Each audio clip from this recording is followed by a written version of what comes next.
It's rather hard to believe it's already 2024, but while some things may change with the passage of time, at least we still have our horror books.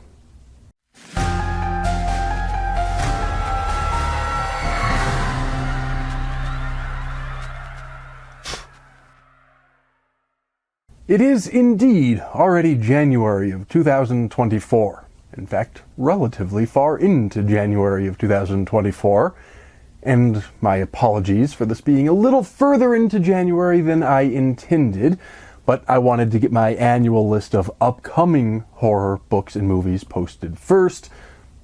I have now done so. I in fact have lots of big plans for the year, some of which you may well have already heard about, depending on the exact order in which the relevant videos finally get filmed, edited, posted, and viewed, but regardless, suffice it to say, there's a lot of good things to come, meaning you should be sure to subscribe, ring the notification bell, and stick around. More importantly for today, though, we still have one final last bit of 2023 business to handle. That, of course, is the monthly reading roundup of all the horror, as well as a couple of other things that I read during the month of December of 2023. Because, of course, these videos are always 1 month delayed. These represent the very last books I read last year, so hopefully they do a good job of ushering out the old and ushering in the new. We begin, actually, not with a horror novel, but with a non-fiction book, albeit a fairly horrifying one in its own sort of way, and that book is called Blood Farm, the Explosive Big Pharma Scandal That Altered the AIDS Crisis, by an author named Kara McGugan. I'm not sure, honestly, if this book would have ever crossed my radar on its own, but I was sent this copy for purposes of writing a review, and it was the first book I read in the month, and it's where we're going to begin. Not only was this the first book I read in December, but I also think it's an important review to publish here because I wrote a review for Amazon. They decided to remove the review that I'd written, claiming, falsely, that it was a violation of their community guidelines. Such a vague, horrible document. Never mind. It obviously was not a violation, even of the most, let's say, charitable reading of their community guidelines. But since there seems to be no way to appeal their decision, I'm going to read my review to you in its entirety, along with the message that Amazon can kiss this magnificent tuchus. Anyway, this book tells the story of a miracle cure turned deadly curse. In the 1980s, pharmaceutical companies developed a revolutionary new treatment for hemophilia called Factor VIII. It was a blood protein harvested from plasma and then injected directly into the hemophilia patient to improve clotting. It worked brilliantly and quickly replaced more expensive and more invasive treatment techniques. It probably also saved a relatively large number of lives. However, as the book tells us, it quickly became clear that because it was a blood product, it bore a certain risk of infection with hepatitis. Medical professionals thought it was such a miracle treatment that it was worth the elevated risk, and they continued treatments anyway. Unfortunately, if you recall the history of the 1980s, a new virus emerged at just about that time, HIV. The book details how this Factor VIII ended up infecting thousands of patients with the virus that causes AIDS, leading to unknown amounts of suffering and at least thousands of premature deaths. It's a fascinating read. Of course, it has its certain biases, but it's difficult to see much of an other side to this particular issue. I do think perhaps the author wrongfully criticizes some relatively early actions of pharmaceutical companies and doctors. The HIV virus was relatively unknown at the time, and though we can see the harm they caused with the benefit of hindsight, I do think there's some room, and perhaps a bit more than the author of this book would afford, to understand that one needn't be able to identify a villain in a story in order to understand how tragedies can happen anyway. It's possible for the professionals involved to have done nothing wrong, and for things to have still ended catastrophically. However, that ends up not being much of a criticism on my part, because the book then goes further, and it proceeds to detail how the very same professionals, researchers, doctors, pharmaceutical companies alike, ended up taking risk after risk, indeed, even recruiting high-risk patients for plasma harvesting, and ignored warning sign after warning sign. Though we might not criticize some of those early actions, in light of later actions, there is indeed plenty of blame to go around here. There are also times when the author probably could have considered some of the ancillary questions a bit more deeply. For example, the author criticizes American pharmaceutical companies for paying patients for plasma donations instead of relying on entirely free donations. Her argument is that the introduction of monetary incentives increases the risk of harvesting from individuals likely to donate contaminated blood. It's a fair argument, and in the case of the events depicted in this book, it's exactly what happened. However, it seems a bit unfair to extend that criticism to the practice of paying for plasma itself, as the author does, without taking any time to consider potential counterarguments. One that comes to my mind is that the monetary incentive perhaps ensures a healthier supply of plasma that could be necessary in the manufacture of life-saving products, thus both saving lives and keeping costs down for the patients. It ought to be possible to avoid high-risk donors, screen donations for infection, and treat the resulting products for potential undetected infections without scrapping the entire system, as the author suggests. And indeed, that is what seems to have happened in the decades since the events written of in the book. Now, am I saying that this counterargument is necessarily correct? I'm not. I'm not necessarily the expert on this topic, and I have not read all of the pro and con arguments in sufficient detail to make such pronouncements. I'm simply pointing out that the author chose to omit counterarguments, such as that one, which might have complicated the portrait she was trying to paint of evil, greedy pharmaceutical companies running out of control. Perhaps that should be unsurprising, given the book's subtitle uses the infantile phrase Big Pharma instead of bothering to spell out pharmaceutical companies. It's clear the author takes issue with these behemoth corporations, and that bias colors her reporting. Doesn't mean she's wrong, but it is a bias that needs to be acknowledged. But putting that criticism to the side, the fact remains that, at least in this instance, if not in general, and that's a question neither the author nor I should be trusted to answer, and a debate into which I don't have time to delve, a lot of people acted wrongly, and it cost a lot of money, a lot of suffering, and a lot of lives. Does this blame lie with, quote, Big Pharma, as the book's subtitle suggests?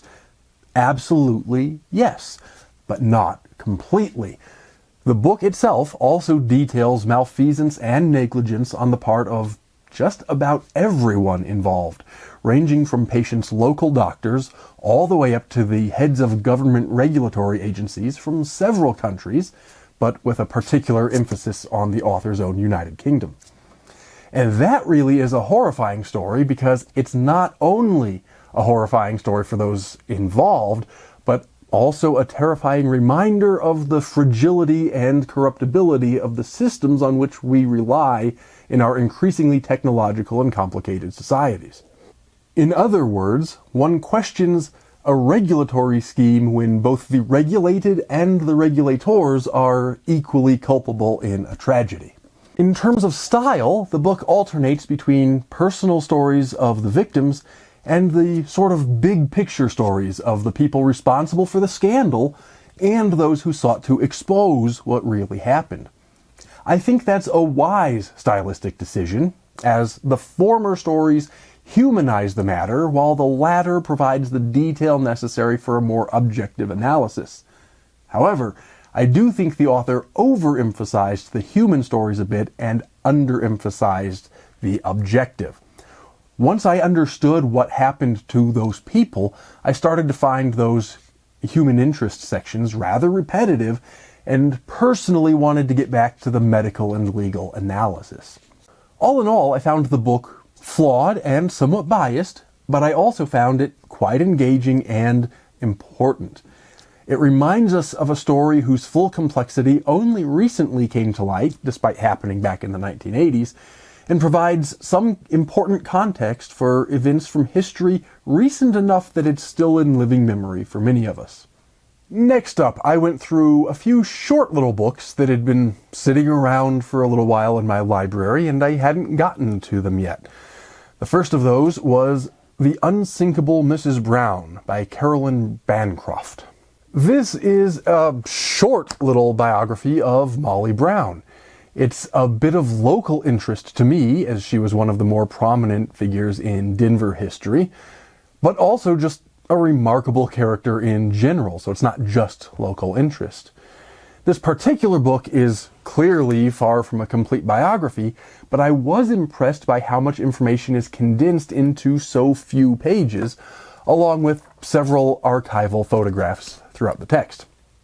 I also have quite an interest in correcting historical myths and misconceptions, and I applaud the author for doing a great job there, both in telling the story as it's often repeated, as well as setting the record straight.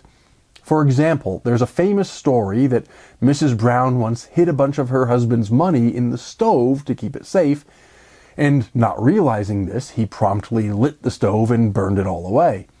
It's a great story, repeated in the book in full detail, much more detail than I just provided, but the author then goes on to explain that it was actually not millions of dollars that burned away, but just about $75 worth of gold and silver coin that the Browns were able to recover from the ashes as soon as they'd cooled.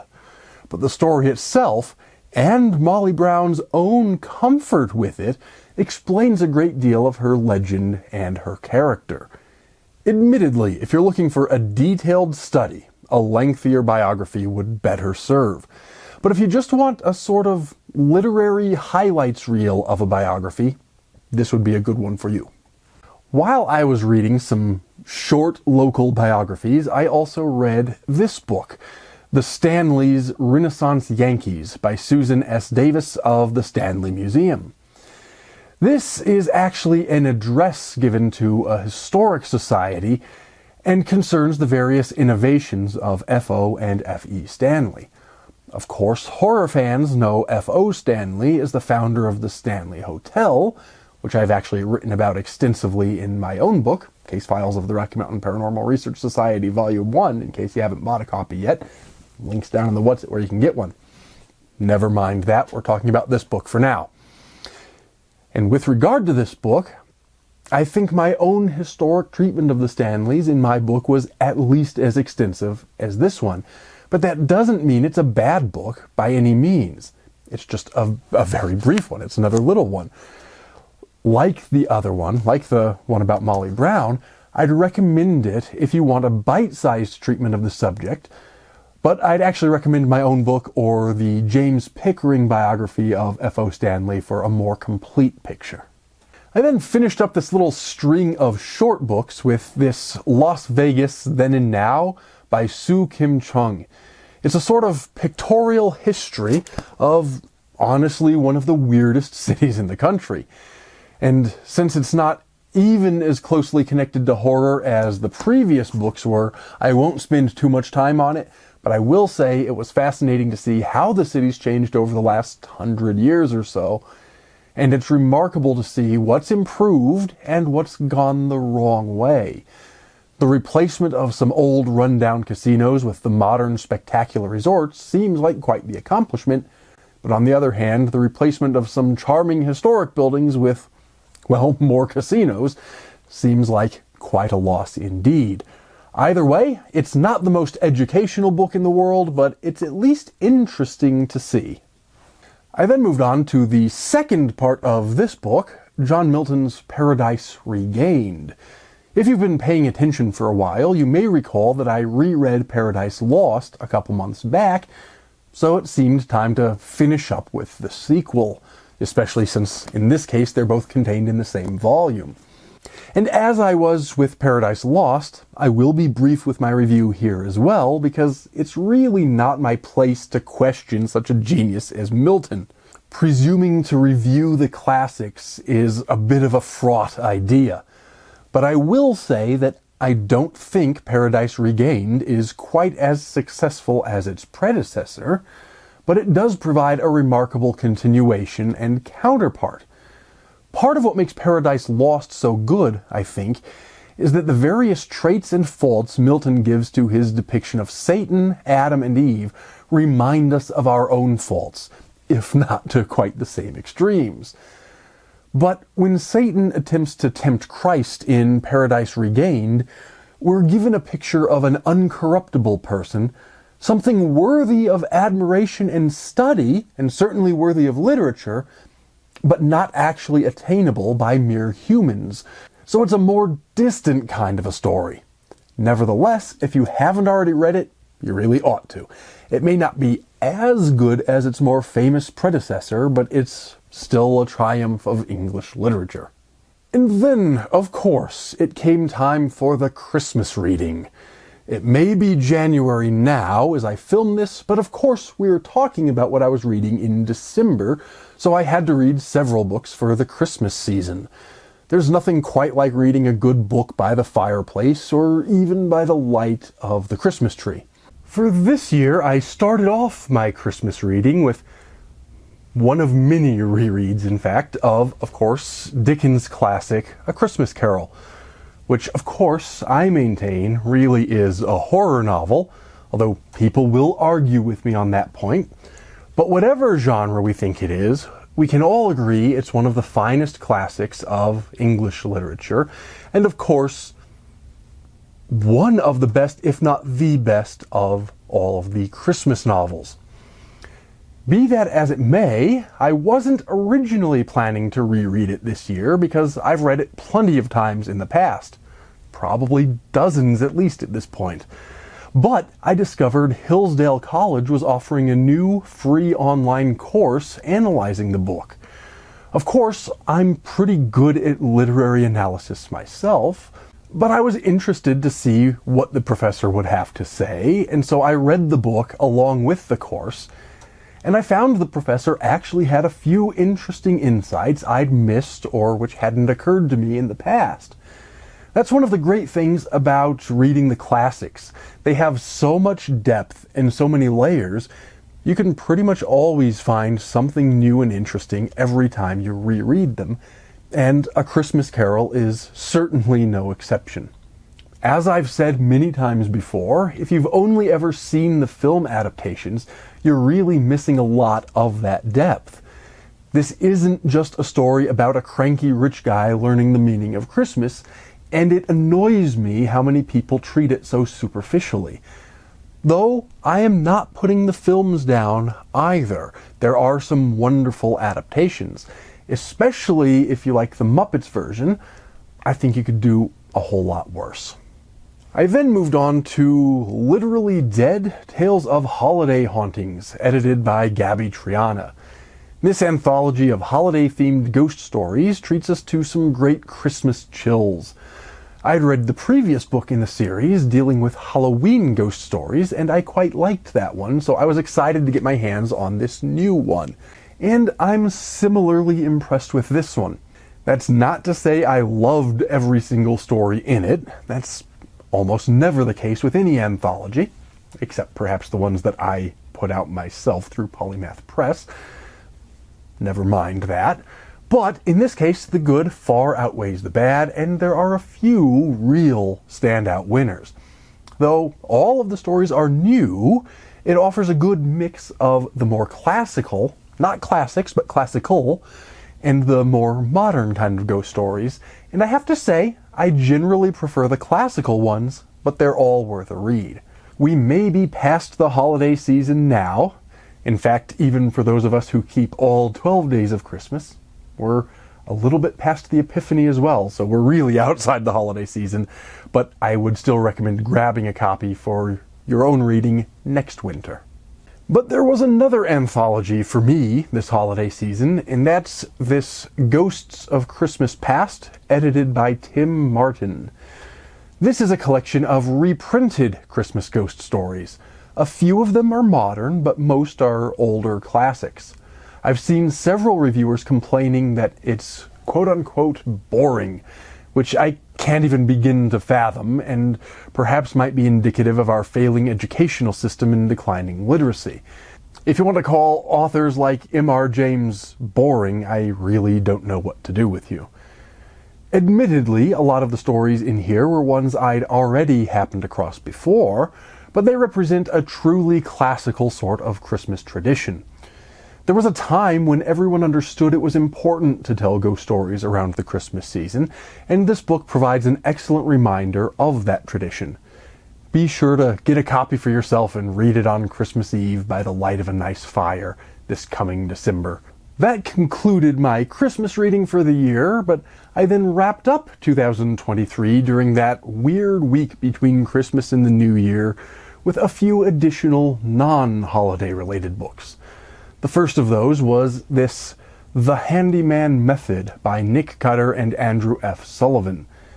This is the story of a man who lost his job at the same time as his family moved into a new house, so he dedicates his time to fixing the place up, motivated and instructed by a series of online video tutorials by a figure that starts off seeming just like any other online instructor, but quickly devolves into some kind of malevolent force, tearing the main character's family apart. It's honestly a great premise, and the writing itself is quite good and solid, but there are also quite a few flaws as well. The worst by far is that the online handyman, whose videos the main character is watching, turns into an obviously evil entity far too quickly, so there's no build-up or real suspense. But by the same token, there's really not much for him to corrupt in the main characters, because the entire family starts off as strange and off-putting, and none of them ever get any better. There's no real character growth, and they start off just abhorrent enough to make their corruption completely uninteresting. I understand, based on the afterword in the book, the authors started this off as a short story, and that's really what it feels like. A short story that's been padded into a novel without much attention to the degree of character change that's necessary across the span of an entire novel. Admittedly, I do think it picked up a bit toward the end. That's the opposite of what I usually say about horror. Ending is a lot harder than beginnings or middles. But in this case, though I didn't quite like the ending, it did finally move in some unexpected directions and at least increased my interest by the end. I've read some of Nick Cutter before, and I quite liked that other book, so I don't think this is necessarily indicative of a bad author. I just think it happens to have been a good author's rather failed attempt, which is a shame because the premise centering on a handyman was quite intriguing to someone like me who rather enjoys tinkering in his workshop. Alas. It feels a lot like an attempt at recreating the magic of The Shining or something like it, but unfortunately it doesn't even come close to that quality. Finally, I closed the year out with The Spite House by Johnny Compton, another haunted house kind of a book, in this case about a family on the run from something. We don't quite know what at the beginning of the story, and they take a deal to live in and study a supposedly haunted house that, of course, turns out to be all too real. This is another one that took some time for me to get into, but once it really got to the heart of the story, I actually really liked it. Perhaps the ending isn't perfect either, but aside from a few criticisms, I thought it was a great haunted house story that's familiar enough that we all kind of understand the tropes, and it doesn't have to do all of its own heavy lifting, but it's also just original enough to keep us guessing throughout. I'm not going to call it a new favorite or anything, but That middle section, once we have some sense of what's going on, but before we get to the climax, was quite enjoyable. Not exactly as scary as I'd hope a horror novel would be, although that could just be my jaded horror fan talking, but at least it took the haunted house story in some directions I haven't already seen a million times before, and that is saying something. And that brings us up to date. As I record this, January is of course already underway, and I've already got a couple books under my belt for this month, but if you want to find out which ones I've been reading now, you're going to have to subscribe, ring that notification bell, and stick around until my next monthly review video, posted sometime around the beginning of February. In the meantime, be sure to click on that like button, leave me a comment, and as always, take care and stay scared.